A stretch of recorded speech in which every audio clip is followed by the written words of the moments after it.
Bom dia, meus irmãos. Paz do Senhor a todos. Meus irmãos, vamos abrir a Bíblia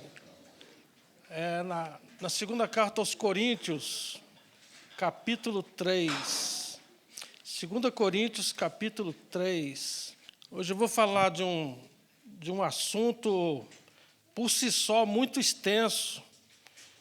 E eu vou precisar estar colado aqui nesse roteiro, porque senão a gente não vai chegar à conclusão que a gente quer no tempo que a gente precisa. Então vai ser praticamente um estudo, não é bem uma pregação. Cadê 2 Coríntios, capítulo 3? O tema dessa manhã, meus irmãos, é: não somos como Moisés. Com certeza nós temos muitos ensinamentos valiosos na pessoa de Moisés, mas em alguns aspectos nós precisamos estar atentos. Eu quero ler inicialmente o versículo 13 e o 14 de 2 Coríntios 3. Diz assim a palavra do Senhor: não somos como Moisés, que punha véu sobre a face, para que os filhos de Israel não atentassem na terminação do que se desvanecia, mas os sentidos deles se embotaram. Essa palavra embotaram, em algumas traduções na linguagem de hoje, já está mais fácil de entender, né? Embotar é ficar ofuscado, né? Encoberto, obscurecido, né? Prejudicada a visão. Então, verso 14: os sentidos deles se embotaram, pois até o dia de hoje, quando fazem a leitura da antiga aliança, o mesmo véu permanece, não lhes sendo revelado que em Cristo o véu é removido. Irmãos, esse assunto é da mais alta relevância, porque não raro nós temos pessoas entre nós que, até de uma forma não desejada, né? Ela está sob a lei, pensando que está vivendo na graça. Isso traz um enorme prejuízo, porque a pessoa demonstra na sua prática uma devoção ao judaísmo, ao invés de uma devoção a Cristo, né? São duas devoções bem distintas. Normalmente se manifesta na forma do legalismo, né? E, além de ser triste, é trágico, porque você imagina um pai de família que ainda não entendeu a graça de Cristo, ainda não tem os olhos fixos em Jesus. Não apenas ele fica fora da graça, mas ele tira da sua família a possibilidade de fluir na graça de Deus. E quando essa pessoa é um líder de célula ou de congregação, aí o prejuízo vai só se amplificando, né? Vocês vejam, eu estava olhando a questão da Rússia, né? Eles são cristãos ortodoxos, e o líder maior lá da religião ortodoxa está dando maior apoio para a invasão da Ucrânia, porque ele vê nos ocidentais, no povo mais livre, uma certa libertinagem, né? Tanto é que agora, não tem nem 15 dias, saiu na imprensa que a Rússia baixou uma lei estabelecendo não sei quantos anos de cadeia para toda pessoa que manifestar uma tendência LGBT, né? Então, você vê que a pessoa que não está na graça, ela quer impor o certo, o correto, o decente, na letra, na força da letra, né? Lógico que, se alguma atitude LGBT está afetando a população, isso constitui crime e é dever do Estado agir em situação de crime, né? Mas o comportamento em si é uma inclinação de legalismo, né? Impor a sua mentalidade na base da letra. Então, irmãos, isso prejudica não apenas a nossa fé, mas, inclusive, a aceitação do nosso testemunho com as pessoas. Aquele crente impositivo, né? E vocês verem, a partir das consequências dessa guerra, que uma pessoa assim está praticamente enfeitiçada, né? Parece até um exagero, né? Um crente enfeitiçado. Vocês já imaginaram um crente enfeitiçado? É a Bíblia que está falando, irmãos. Vamos abrir, vamos pôr na tela, Gálatas, capítulo 3, verso 1 a 3. Eu vou ler aqui na NVI. Diz assim: ó Gálatas insensatos, quem foi que os enfeitiçou? Não foi diante dos olhos de vocês que Jesus Cristo foi exposto como crucificado? Ou seja, não foi diante de vocês que nós trouxemos um Cristo que não tem nada a ver com o judaísmo, ou seja, nós trouxemos um Cristo da cruz, um Cristo crucificado. Verso 2, gostaria de saber apenas uma coisa: foi pela prática da lei que vocês receberam o Espírito, ou pela fé naquilo que ouviram? Será que vocês são tão insensatos que, tendo começado pelo Espírito, querem agora se aperfeiçoar pelo esforço próprio? Esforço próprio, busca de recompensa, de mérito, tudo isso é característica da lei. E vejam, irmãos, que eu estou lendo aqui na NVI, mas a gente encontra também esse termo, quem vos enfeitiçou, nós encontramos também na Nova Almeida Atualizada, na Bíblia Viva, encontramos na King James Fiel, só que na King James está lá a palavra, quem vos encantou. Nós sabemos que obra de encantamento é obra de feitiçaria, né? E também encontramos no inglês, no espanhol, esse termo, quem vos enfeitiçou. Então, vejam, irmãos, como é danoso a gente não se apropriar do Espírito da graça, né? Mergulhar de cabeça na graça do Senhor. E a conclusão aqui de Paulo, no texto que nós abrimos aqui, no verso 16, a conclusão é que essas pessoas precisam de conversão. É lógico que precisam de conversão, porque estão no judaísmo. Eles precisam se converter a Cristo. Verso 16. Quando, porém, alguns deles se convertem ao Senhor, o véu lhe é retirado.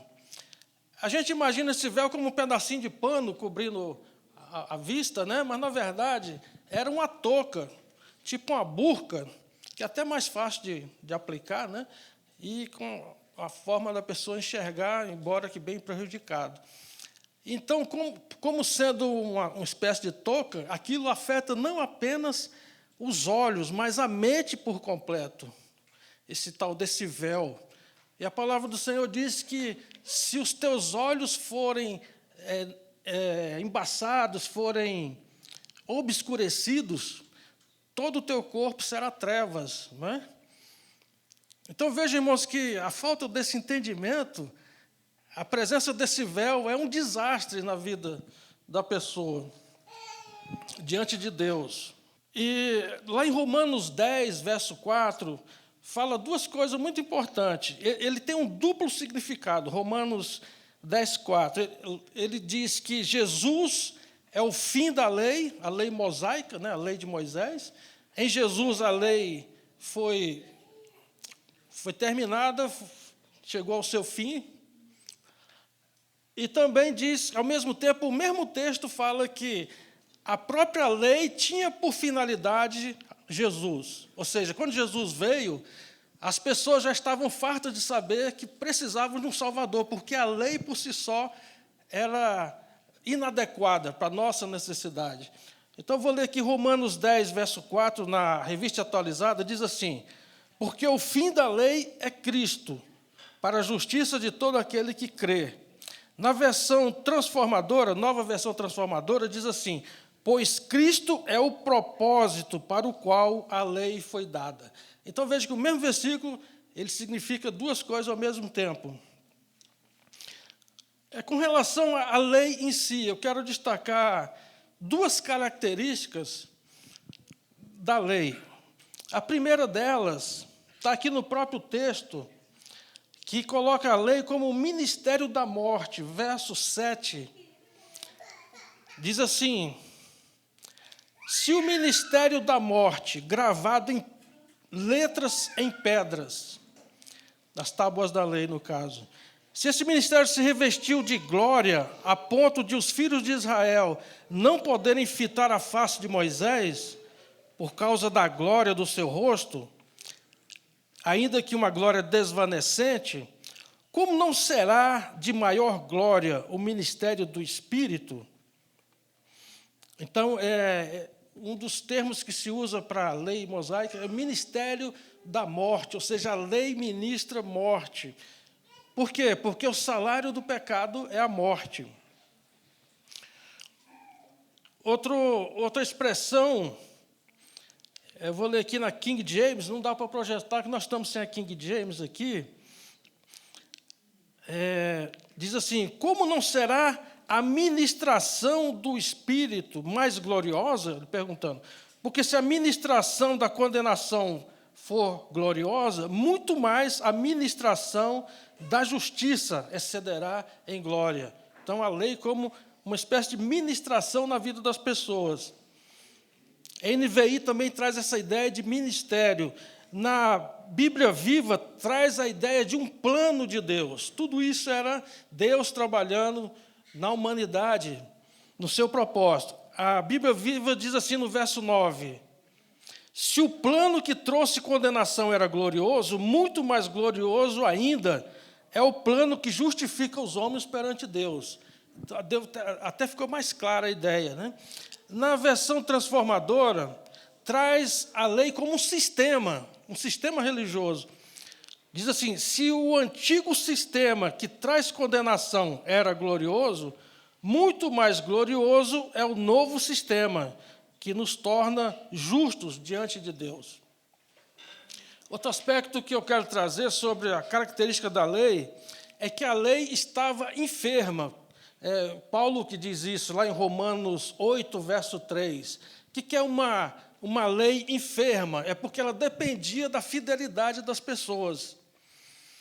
Então, uma vez que o ser humano em si ele é infiel, a inclinação da carne é o pecado, a lei não tinha outra opção senão condenar. Então, a lei o tempo todo era um instrumento de condenação, um instrumento de morte espiritual. Ou seja, a lei não nos era útil, não nos servia, não atendia à nossa necessidade. Porque a lei só prescreve regras e aplica a justiça. Não cumpriu a regra, condenação.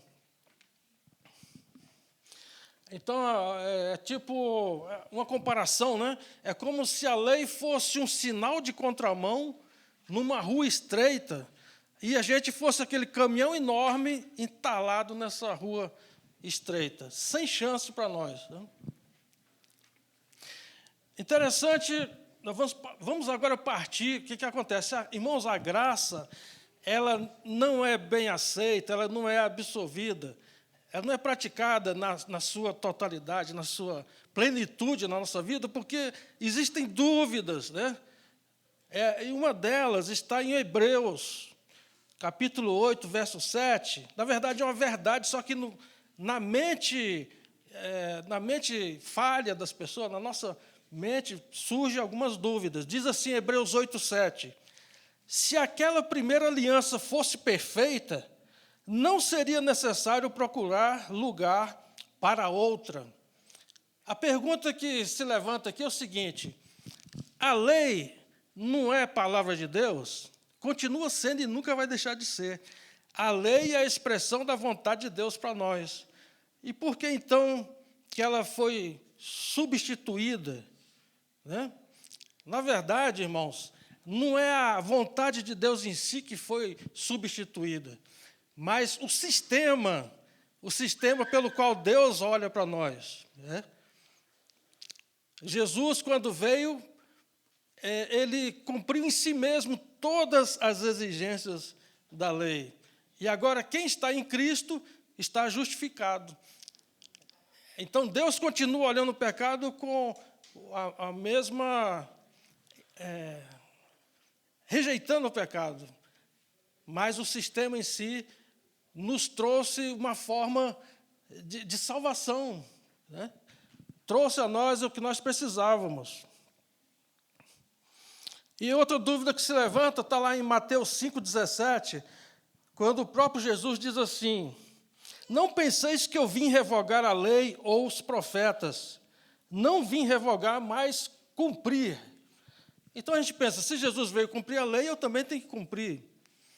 Mas Jesus, quando está dizendo isso aqui, ele fala que vai cumprir a lei na sua totalidade para o nosso bem. Vai cumprir nele mesmo.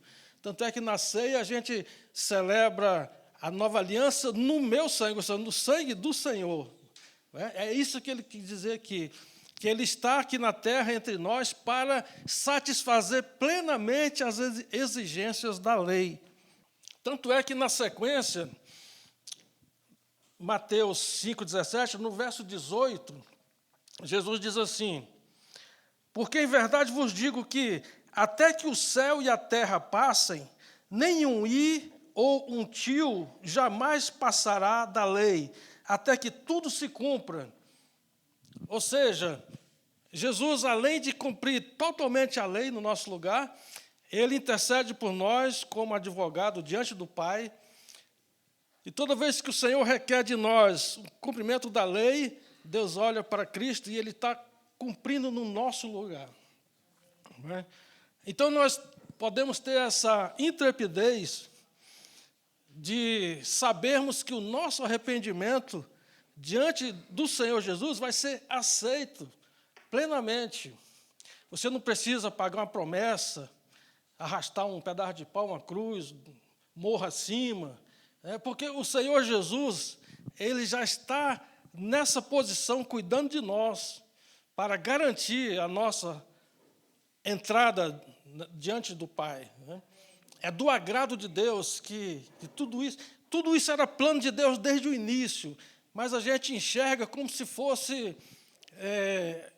você tivesse que pagar alguma coisa. A gente não consegue receber a ideia de que você vai desfrutar do favor do Senhor sem suar sangue, sem carregar peso, sem sofrer alguma coisinha.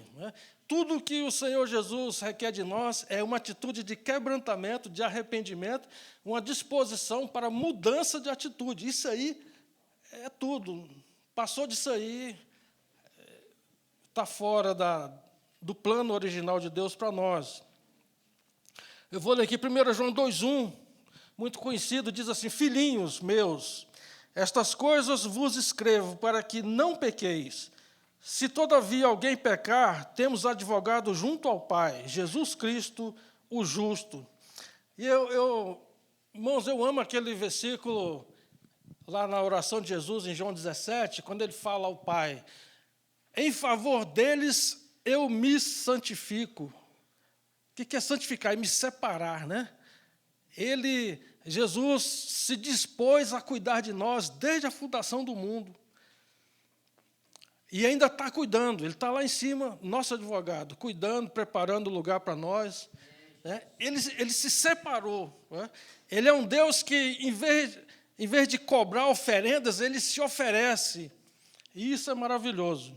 Então, é para nós essa declaração solene aqui de Romanos 10, verso 4, quando diz: o fim da lei é Cristo, para a justificação de todo aquele que crê. Por isso que a salvação é pela fé. Basta crer que isso é tudo que nós precisamos. Uma vez que a gente crê que aqui está tudo que nós precisamos na vida, seremos bem-aventurados. E aí a pessoa, quando eu falo assim, que Jesus está cumprindo no nosso lugar, né, e que a nossa parte é somente olhar fixamente para Jesus, como aquele exemplo lá da serpente erguida no deserto, né? Olhou para aquele símbolo, aquilo ali já remetia a Cristo, né? Olhou fixamente, você é curado do veneno na mesma hora, né? Aí a pessoa pode se perguntar, mas uma aliança não são duas partes, né? Então, qual é a minha parte? Eu tenho que sofrer um pouquinho, né? O que eu vou fazer? E aí vem o nó da questão, né? Tudo de bom que nós fazemos ao Senhor não é condição para a nossa salvação, é somente consequência da nossa salvação. A palavra-chave é consequência. Tá? Então, vamos supor, você jamais faria um mal para o seu netinho, para o seu filho, para a sua esposa, para as pessoas que você ama. Por quê? Porque existe um vínculo de amor, de consideração, de respeito, um vínculo de sangue. Inclusive, nosso vínculo com Cristo é de sangue.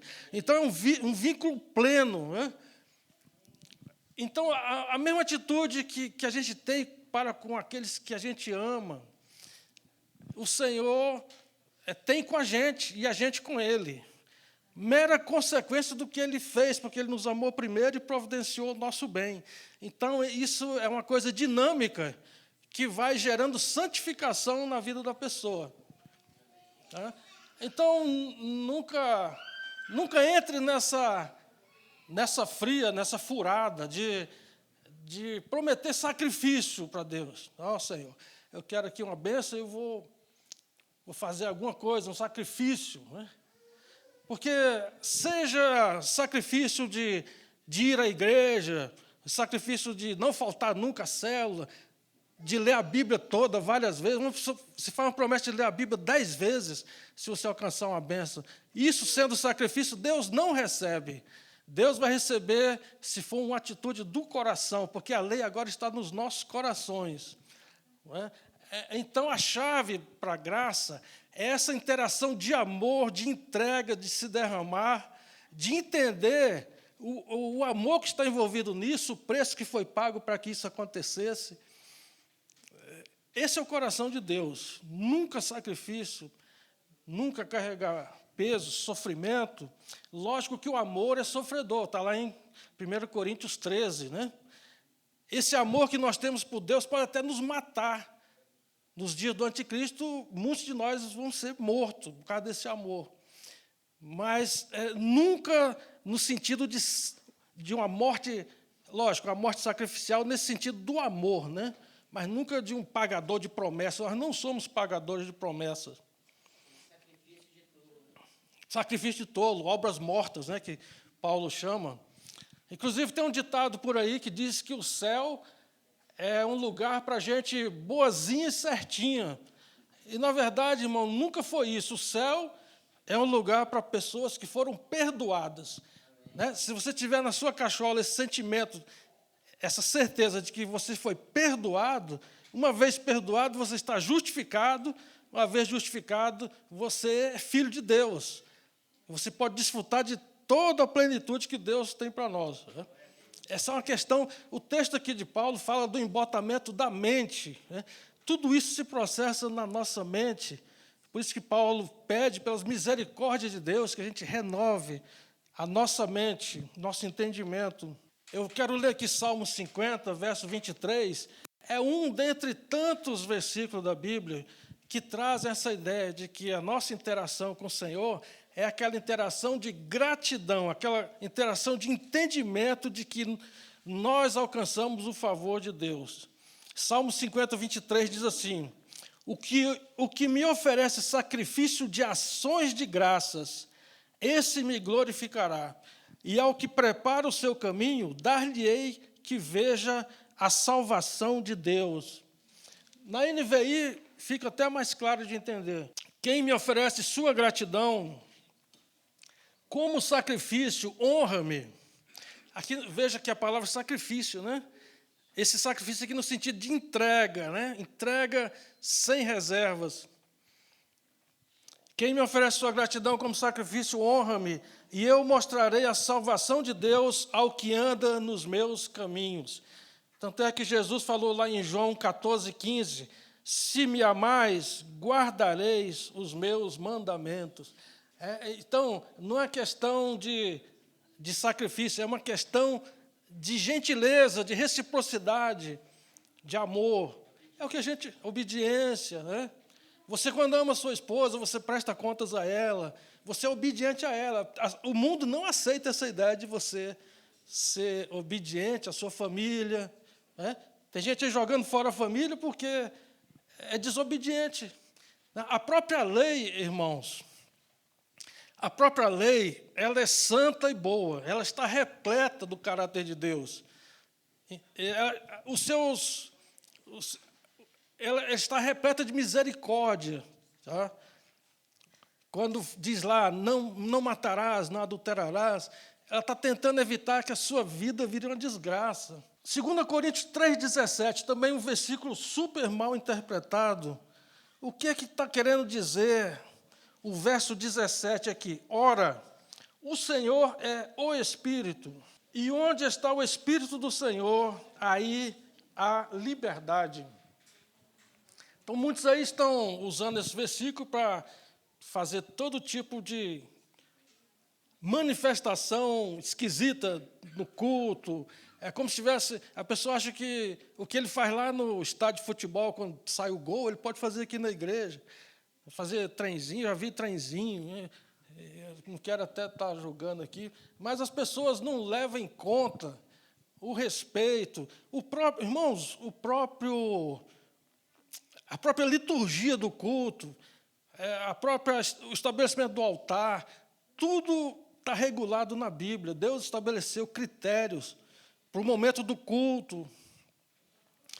E muitas vezes as pessoas trazem lá de fora expressões de alegria e tudo, que não cabe no momento do culto. Eu já vi na internet uma igreja fazendo batismo com um toboágua. O cara, batizando, vem, cai na piscina, quando ele levanta, já está batizado, né? Então o pessoal abraça e tudo. Aquela liberdade total. É muito sério. Essa liberdade aqui, então, que Paulo vem falando, é a liberdade da venda nos olhos, do véu, liberdade do véu. Né? Retirar das suas vistas aquilo que impede você entender a vontade de Deus, inclusive o agir de Deus. Às vezes, irmãos, o agir de Deus é até estranho para a gente. Eu dou aqui como exemplo, no início do grão, a gente reunia lá no Clube Previdenciário. O Elton lembra, né? Não sei se o Narciso pegou. A gente era um grupo muito pequeno e a gente conseguiu uma sala de ginástica lá no Clube dos Previdenciários. E aí, nunca aconteceu, mas podia acontecer. A gente lá fazendo louvor, bacana, bateria e tudo, podia aparecer lá um cara cheio do álcool, né? Gostou da bateria, entrou, né? Aí, qual é a atitude? Você vê um cidadão meio alto entrando no culto com uma lata de cerveja na mão, né? Não aconteceu com a gente, mas já aconteceu com outras igrejas. Situação parecida. A pessoa sentou, ouviu a pregação e se converteu, né? Mas se nós somos legalistas, falou, isso aí é um desrespeito, expulsa a pessoa. Vamos supor, irmãos, que entre aqui um drag queen, todo caracterizado, né, cheio de pena e tal, do jeito que eles gostam, e sente bem ali. Se a atitude dele for de quem quer ouvir a palavra e receber, né, vamos apresentar como visitante, vamos tratar bem. Não é? Lógico que se a atitude dele for de zombar e tudo aí, para isso existe polícia, né, perturbação do culto. Né? Hã? Então, irmãos, essa liberdade que nós temos em Cristo inclusive, para promover a salvação das pessoas. Como Jesus caminhava com os pecadores e ministrava aos pecadores com toda a liberdade, e por isso ele foi criticado pelos legalistas. Né? Então, é nesse sentido que eu acho que os irmãos captaram a ideia. E o verso 12, para mim, também é muito precioso. Verso 12, tendo, pois, tal esperança, né, essa certeza de salvação, servimos-nos de muita ousadia no falar. Ousadia, isso é tão importante, irmãos. Fiquei muito satisfeito com o Herbert, me permita aqui comunicar o exemplo do Herbert. A gente estava lá na célula e o Herbert estava com a casa linda, ele fez uma reforma, transformou a casa, ficou linda a casa dele. E aí a irmã Leila ficou estimulada a botar umas plantinhas, né, Herbert? Que não tinha até então planta. E aí ela passa ali, está na via pública, viu uma plantinha bonitinha, só que aquela plantinha da Nova Cap que eles plantam, né? Aí ela catou uma mudinha. Aí chegou em casa, o Herbert falou, tipo aqueles profetas lá, o Samuel, que é isto que fizeste? Aí ele falou, não, ele falou assim, você quer trazer desgraça para a nossa casa? Né? Aí ela levou de volta, plantou de volta lá, né? Então, irmãos, veja, nas coisinhas pequenininhas, né? Que a gente tem que ter essa intrepidez, essa ousadia de rejeitar aquilo que desagrada, a nossa aliança com o Senhor. A gente é edificado em coisas pequenas, às vezes a gente não valoriza, irmãos, essas coisas pequenas. E a questão da honestidade, tanta coisa, daria para a gente citar tanto exemplo. Só vou citar por último aqui o exemplo dos irmãos de José do Egito. Lá em Gênesis 42:11, os irmãos dele, todos eles, diante de José, sem saber que era José, eles se declaram homens honestos, homens honestos. Eles podiam ser qualquer coisa, menos homens honestos, né? Encobriram por 22 anos uma tentativa de homicídio, né? Um gesto horrível de desamor e tudo mais. Outra coisa que eu acho que iria representar muito bem esse nosso afastamento da vontade de Deus, vamos dizer assim, é o cuidado excessivo com a nossa como é que se diz a palavra? Reputação, né? A gente cuida muito da nossa reputação, e isso é importante, precisamos cuidar mesmo, mas quando se trata de encobrir as nossas falhas, é uma reputação que traz uma vanglória, em vez de trazer glória, né? Quando você não encobre, não coloca véu, você traz glória ao Senhor, porque o Evangelho ilumina a tudo. Quando você encobre, você está gerando vanglória, ou seja, glória para si mesmo, né? Então, eu imagino, se eu fosse fazer uma tese, um artigo de teologia, eu ia fazer uma pesquisa de campo, sabe? A pesquisa de campo, para ver o nível de entrega, o contraste entre o nível de entrega dos veteranos comparando com os novos convertidos. A gente observa muito nitidamente, irmãos, que o novo convertido ele tem essa intrepidez, ele não está preocupado se vai ser criticado, ele está tão feliz com o que aconteceu com ele, que ele não está preocupado com a reputação dele, se vão mangar dele. Já a gente, quando já está mais experimentado na fé, a gente começa a cuidar excessivamente da nossa reputação, não é? E é pelo Espírito Santo que vem essa intrepidez. Precisamos nos encher do Espírito. Eu morei em João Pessoa uma época, e a igreja era uma congregação pequena, era bem do lado de uma obra, de um prédio. E um dos operários lá da construção morava no alojamento da própria obra, e à noite ele ia para a igreja, era só virar o muro, né? E uma vez ele não testemunhou no púlpito, porque ele não tinha essa coragem ainda. Mas a gente conversando com ele falou que um colega caiu lá, acho que do segundo andar, e estava sem fôlego, quase morrendo, o pessoal chamando a ambulância, e ele ministrou vida, cura, né? Orou pelo colega, sabe? Um novo convertido, na frente ali dos colegas e tudo. Isso é tremendo, a gente precisa refletir nessas coisas. Cristo nos ensinou a fazer da reputação a nossa prioridade, mas, em primeiro lugar, a reputação de Deus. Quando ele cita lá em Mateus 6, verso 9 a 10, ele diz assim: portanto, vós orareis assim, Pai nosso que estás no céu, santificado seja o teu nome, venha o teu reino, faça-se a tua vontade, assim na terra como no céu. Como é séria, né, essa declaração. E Jesus, lá na oração de João 17, essa oração tão linda, ele declara, de certo modo, que a sua entrada na terra foi um sucesso, quando ele diz assim: eu te glorifiquei na terra, consumando a obra que me confiaste para fazer. É a nossa principal responsabilidade, dentre outras, né? Essa é a principal, glorificar ao Senhor. Às vezes num casamento difícil, às vezes num emprego difícil, é nas dificuldades, nas lutas, que a gente glorifica ao Senhor. Irmãos, eu estava falando agora há pouco dessa questão dessa touca, né, dessa burca, que serve de véu, que afeta toda a mente da pessoa. Eu sempre me perguntava por que aqueles fariseus pessoal do Sinédrio, diante de tanto milagre, né? Morto, era um milagre assim, uma coisa incrível, né? E teve aquele episódio do cego de nascença, que o pessoal foi inquirir ele, você era cego mesmo e tudo. Aí chegaram para os pais do cego, e os pais com medo, porque eles eram autoridade lá, todo mundo tinha medo daquele pessoal. Falou, pergunta para ele que ele já tem idade, ele já é adulto. Né? Vocês lembram bem desse?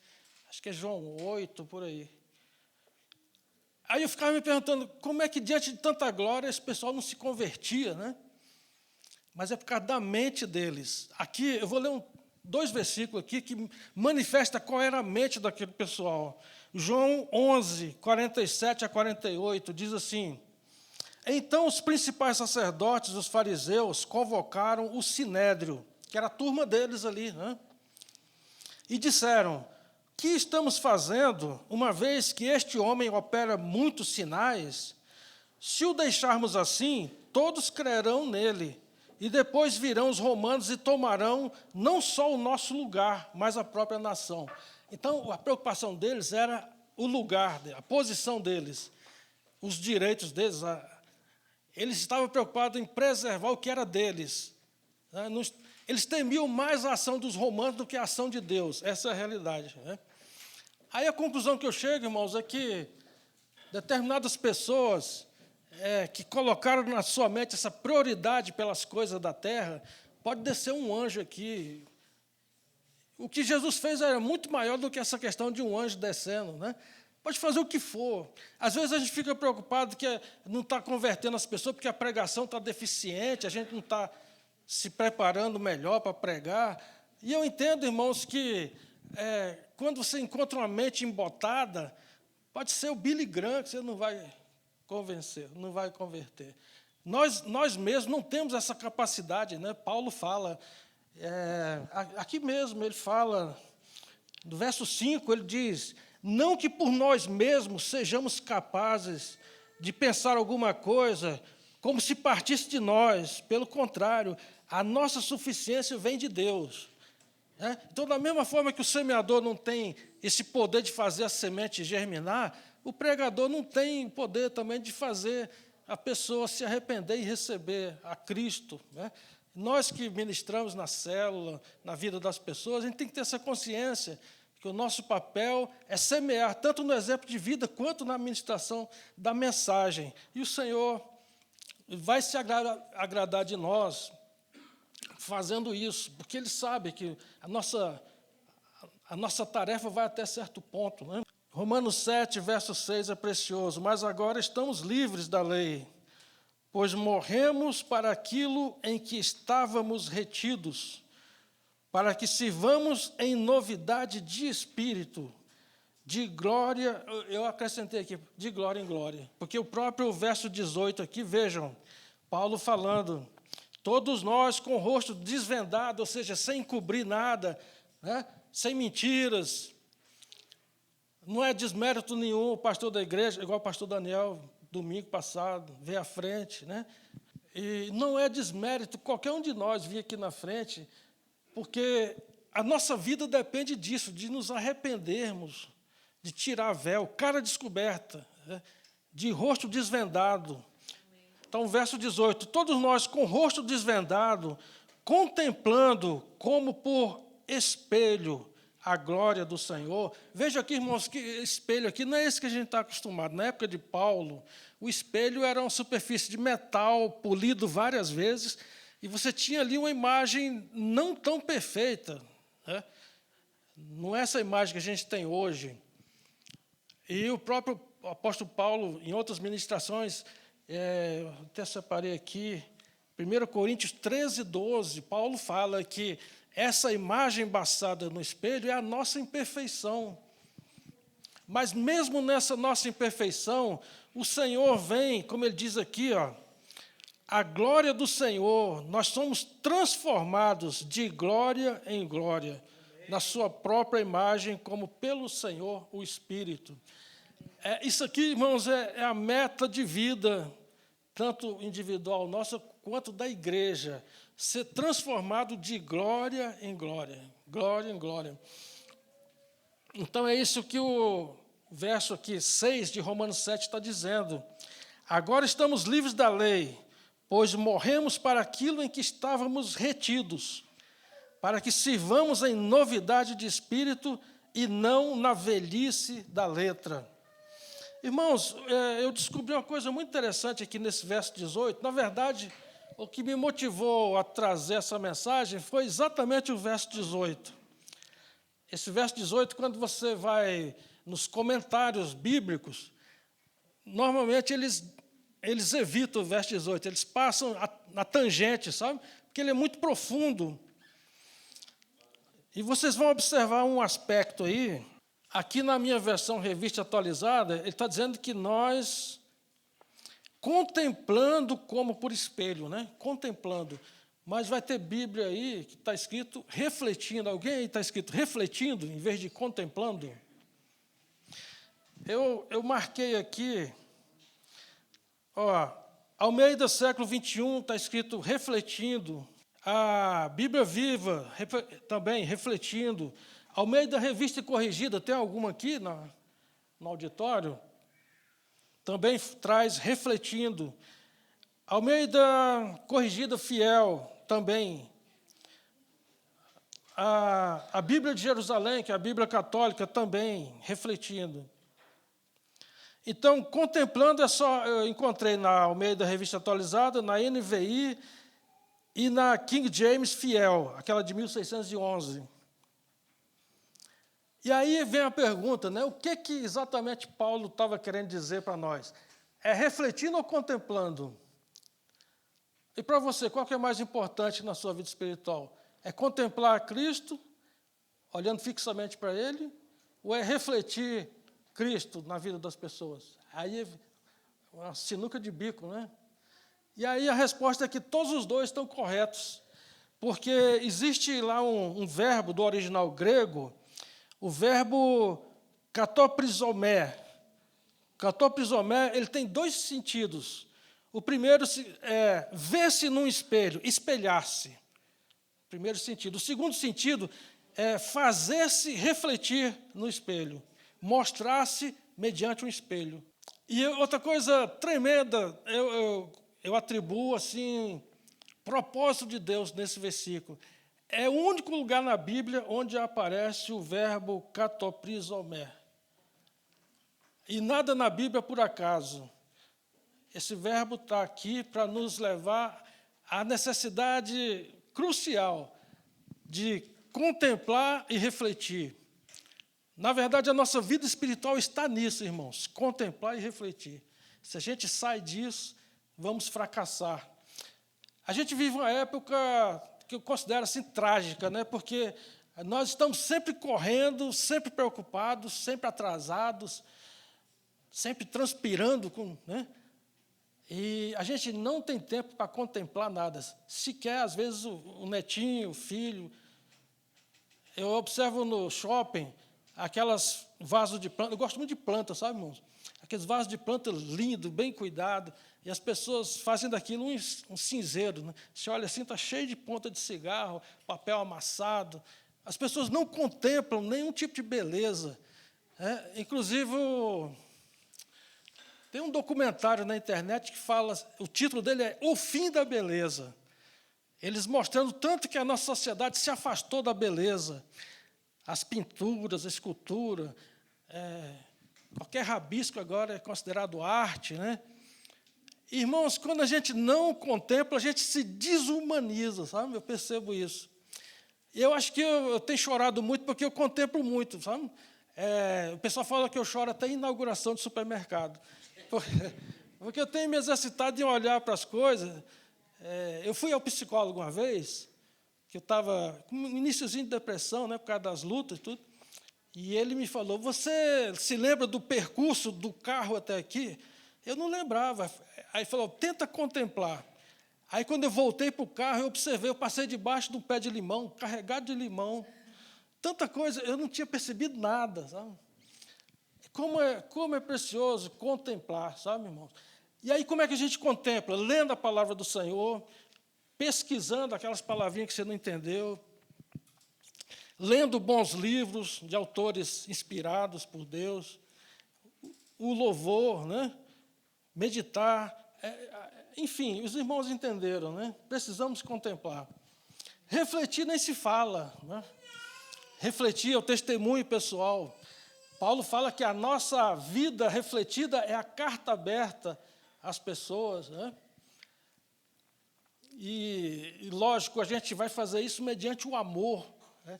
As pessoas estão carentes de amor, de abraço. E se a gente não desenvolve o amor na nossa vida, não tem como refletir nada bom. A gente vai ser intolerante, vai ser exigente, vai ser um chato, né? Nenhum chato leva ninguém para contemplar o Senhor Jesus, que é o amor excelente, acima de toda excelência.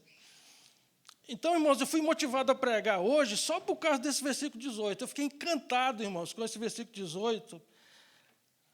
E eu queria que a igreja também entendesse, né, essa necessidade, contemplar e refletir. Vamos fazer disso a prioridade da nossa vida, da nossa existência, né? Anjos te louvam, os anciãos se prostram.